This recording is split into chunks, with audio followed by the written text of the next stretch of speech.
O ambiente de trabalho tóxico quase nunca é aquela cena de filme, com o chefe gritando e todo mundo assistindo. Na maioria das vezes é muito mais silencioso do que isso. É um comentário aqui, um critério que muda ali, um elogio que nunca vem. E um dia você percebe que sente um aperto no peito só de tentar abrir o e-mail. Oi, eu sou Lorena Vieira, psicóloga clínica, e nesse vídeo eu vou te mostrar os sinais que passam batido, porque quase sempre a gente só entende o que estava acontecendo depois que já saiu de lá. Fica aqui comigo até o fim, que em algum momento eu acho que você vai se reconhecer. Aqui no consultório, a frase que mais me chega quando o assunto é trabalho não é sobre salário, nem é sobre a carreira. É mais ou menos assim. Eu não sei se eu estou exagerando. E quase ninguém chega com a raiva daquele lugar. A pessoa chega desconfiada de si mesma. É sobre essa dúvida que eu quero aqui destrinchar com você. Trabalho tóxico quase nunca é um escândalo. Então deixa eu começar desfazendo essa imagem. Quando a gente ouve sobre ambiente tóxico, a cabeça ela vai direto naquela cena escandalosa. É o chefe gritando, é uma humilhação na frente de todo mundo, uma briga feia. E aí, como no seu trabalho não tem essa cena, você conclui que não pode ser tão grave assim. Só que o tóxico raramente aparece desse jeito. Ele é feito de coisa pequena, repetida muitas e muitas vezes. É aquela reunião que você aprende a não falar, porque da última vez que você falou, você foi cortada. É aquele critério que muda de uma semana para outra e você nunca sabe se está fazendo certo. É aquela mensagem que chega fora de horário e não pode esperar. É aquele elogio que nunca vem. Mas a correção, ela vem na frente de todo mundo. Nenhuma dessas coisas sozinha parece grande. Você provavelmente nem contaria para alguém, porque no meio da frase já pensa assim: ah, mas isso pode ser bobagem, né? E é exatamente por isso que passa batido. Porque o estrago, ele não tá em nenhum episódio, ele tá na repetição. Imagina alguém que entra animada no novo emprego. Nos primeiros meses, ela acha que é só uma questão de se adaptar. E depois começa a medir cada palavra antes de mandar um e-mail. Um ano depois, ela não reconhece mais a pessoa que entrou ali. E se você perguntar o que é que aconteceu, ela não vai saber te apontar um dia, uma cena, uma coisa específica, porque tudo aquilo foi diluído e ela nem percebeu. Tem uma jornalista americana, a Anielle Peterson, que escreveu um livro sobre esgotamento chamado Eu Não Aguento Mais Não Aguentar Mais. E ela descreve isso de um jeito que eu acho perfeito. Ela fala assim: eu era uma pilha de brasas queimando silenciosamente por meses. Presta atenção na palavra silenciosamente. Não é um incêndio que todo mundo vê.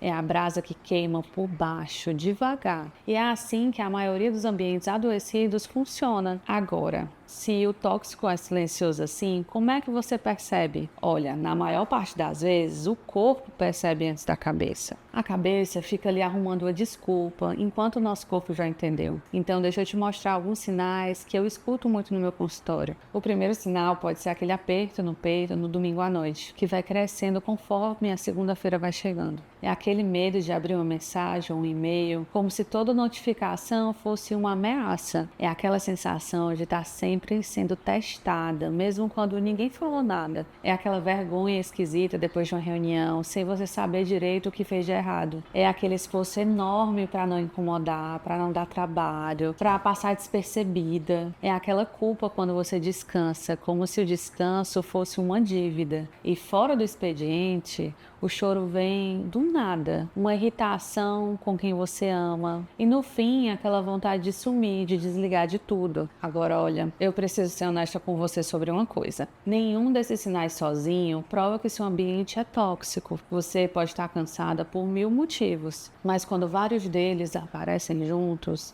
e não vão embora, eles merecem a tua escuta. Eles são um recado, não um diagnóstico. E tem uma coisa que ajuda muito a enxergar, que é reparar na sequência, porque o adoecimento no trabalho costuma seguir uma linha e quase sempre é a mesma. Primeiro vem a adaptação. Você acha que é uma fase, que é só se acostumar. Depois vem a vigilância. Você começa a medir cada palavra, revisar tudo 3 vezes, evitar perguntar. Aí você perde a espontaneidade. O trabalho deixa de ser tarefa e vira um lugar onde você precisa se proteger. E depois vem uma parte bem dolorida, que é a dúvida de si mesmo. A pergunta deixa de ser o que é que aconteceu aqui e vira o que é que está de errado comigo. E no fim dessa linha tem a exaustão.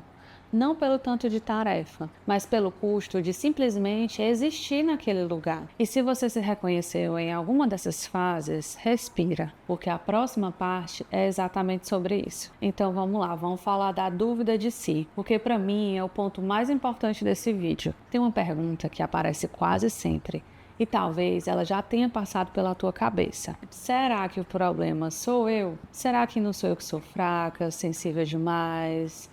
Que eu não aguento o que todo mundo aguenta? Eu queria te mostrar porque que essa pergunta, por mais real que ela pareça, muitas vezes ela pode ser uma armadilha. Deixa eu te contar um caso que ficou muito famoso na psicologia do trabalho. Tem um psiquiatra francês, o Christophe Dejoux, que passou a vida inteira estudando sofrimento no trabalho. E ele conta o caso de uma mulher, a Janine, que chegou convencida que estava com Alzheimer. Ela esquecia das coisas, não conseguia mais raciocinar direito, se sentia muito lenta, travada.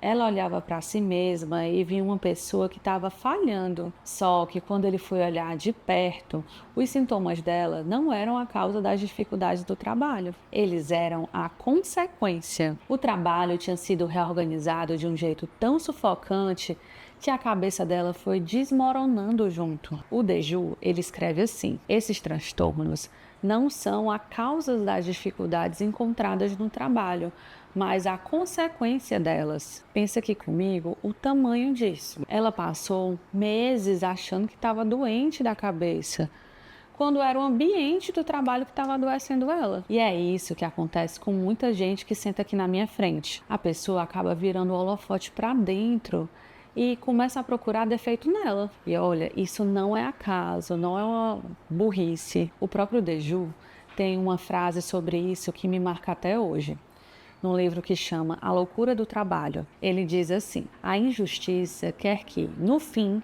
o próprio operário torne-se o artesão do seu sofrimento. Deixa eu traduzir. O ambiente vai te apertando de um jeito que, no fim, você mesma passa a carregar a culpa. Você vira a fabricante do seu próprio sofrimento sem perceber. E às vezes tem gente ali ajudando você a acreditar nisso. Tem um outro livro também que se chama Eu Não Aguento Meu Emprego, cheio de relatos de pessoas em lugares assim. E tem uma mulher, a Janelle, que descreve a chefe dela de um jeito que eu escuto direto aqui no consultório. Ela fala assim: se digo qualquer coisa sobre como ela me faz sentir, ela inverte a questão, dizendo que sou eu quem tem um problema.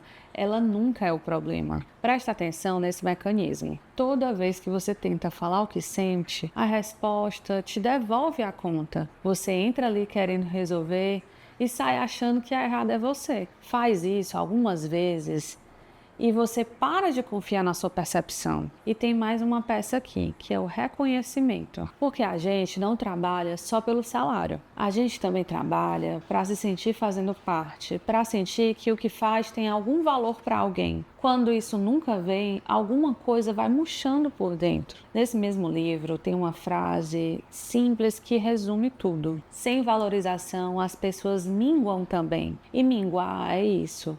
Você não quebra de uma vez, você vai definhando devagar. E quando você está minguando, é muito fácil confundir e achar que quem está errado é você. Então é chegada a hora da pergunta do título: sou eu ou é o ambiente? E eu não vou te dar uma resposta fechada, porque quem vive a sua vida é você, não sou eu. Mas eu posso te dar um jeito de enxergar isso com mais clareza. O primeiro eu chamo do teste do espelho. Naquele livro lá, Não Aguento Meu Emprego, tem uma história de uma mulher, a Ruth. No trabalho, ela era tratada como incompetente, menosprezada o tempo todo, mas em todos os outros lugares da vida dela, ela era muito valorizada. E aí, um dia caiu a ficha. E ela pensou assim, eu vou dizer as exatas palavras: é impossível as duas coisas serem verdadeiras. As pessoas que admiro e respeito me valorizam, e é aí que está a verdade. Olha que ferramenta simples e poderosa. Se em todos os outros cantos da sua vida você é uma pessoa capaz, querida, competente, e só naquele lugar você é o problema, talvez o problema não esteja em você. Talvez esteja no espelho que aquele lugar te oferece. O segundo ponto é entender por que a gente demora tanto para ver isso. Nesse mesmo livro tem um relato de um homem, o Clayton, que só percebeu depois que saiu. E ele diz assim: meu novo emprego como supervisor sábio e apoiador me fez perceber o quão profundamente tóxico era o ambiente no qual eu estivera. Foi difícil acreditar, não pude perceber aquilo antes. Se você está lá dentro, a sua régua fica torta e a culpa não é sua. Quando o anormal vira rotina, ele começa a parecer normal. Então, por favor, não se cobre por não ter enxergado antes. Dá para enxergar lá dentro? Dá. Com muito esforço, mas é difícil e não ter conseguido não é uma falha sua. E aqui eu preciso tocar num ponto que me incomoda um pouco. Existe hoje uma indústria inteira dizendo que a solução é o autocuidado. Respira, medita, organiza a agenda, põe limite. Isso tudo é claro que ajuda, eu não sou contra nada disso. Mas existe um limite honesto que a gente precisa admitir. A Anne Ellen Peterson, daquele livro lá do esgotamento, ela é bem direta sobre isso. Ela diz uma frase que dá um choque. Eu não posso consertar você quando foi a sociedade que o destruiu. Traduzindo para o nosso assunto, nenhum banho quente, nenhum aplicativo de meditação vai consertar um ambiente que te adoece todos os dias. Você não está falhando no autocuidado. Você está tentando se cuidar dentro de um lugar que desfaz seu cuidado toda manhã. Só que eu sei também que tem uma pergunta que fica aí no ar e ela é bem justa. Tá, Lorena, mas se eu não puder sair agora? Porque nem sempre dá. Tem conta, tem família, tem mercado difícil, tem medo. E tudo isso é muito real. Então, se sair não é possível agora, tem coisas que ajudam a você a não se perder lá dentro. A primeira coisa é começar a distinguir quais situações te desorganizam mais, para não gastar toda a tua energia com tudo ao mesmo tempo. A segunda é conseguir identificar com quem ali dentro você sente o mínimo de segurança. A terceira é registrar todos os fatos. Anotar o que acontece para você não ficar refém da dúvida e da culpa depois. E a quarta parece boba, mas não é. É cuidar do que está fora do trabalho. O teu corpo, o teu sono, as pessoas que te lembram de quem você é. Nada disso vai transformar um lugar ruim num lugar bom. E eu não vou vender essa mentira para você, mas ajuda a você não desaparecer inteira dentro dele enquanto a saída não vem. E talvez, depois de tudo isso, você ainda esteja aí pensando, mas será que não sou eu mesma? E tá tudo bem seguir com essa dúvida por mais um pouco. A gente não precisa dessa resposta hoje. O que eu queria de verdade era te devolver uma coisa que esses lugares costumam roubar da gente, que é a confiança no que a gente sente. Porque o Deju, aquele psiquiatra lá francês, tem uma última ideia que eu acho linda. Ele diz que a relação com o trabalho nunca é neutra no que se refere à saúde mental e que, se o trabalho pode gerar o pior, ele também pode gerar o melhor. Ou seja, o problema não é trabalhar, o problema é esse arranjo, esse lugar desse jeito. Existe trabalho que fortalece, que dá sentido, que te faz crescer, e o seu valor nunca foi sobre o quanto você produz. Você não vale pelo que você entrega, você vale por quem você é. E se esse vídeo mexeu com você, se você se reconheceu em algum momento, talvez seja um sinal que vale a pena olhar para isso com mais cuidado. Se você quiser entender se a terapia online faz sentido para você nesse momento, o meu contato está aqui na descrição do vídeo. Eu também posto bastante sobre esses assuntos nas minhas redes sociais. E se você quiser seguir pensando sobre esse tema, eu deixo aqui outro vídeo que combina com esse. Um abraço e até o próximo vídeo.